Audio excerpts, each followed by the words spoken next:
On the campaign trail today is the deadline for fundraising reports covering the first half of the year. Candidate fundraising has been up well into the millions. Well, political reporter Will Keneally breaks them all down. Will?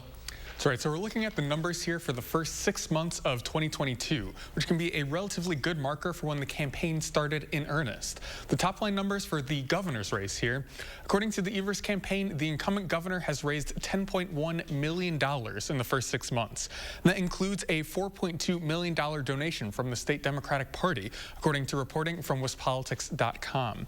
When you compare that to where we were in 2018, Evers had only raised $496,000 compared to Walker, who was the incumbent, who had raised $5.5 million. The difference here was that Evers was running in a Democratic primary that split the donor base. And if you compare that incumbent to incumbent, Evers has a significant lead on where former Governor Scott Walker was 4 years ago. A little bit less than double, but this is the same but this is the same across the board. So we've seen in the Republican side as well, an increase in the funds that the Republican challengers have raised. Rebecca Clayfish's campaign says she has raised $3.6 million in the first 6 months of 2022.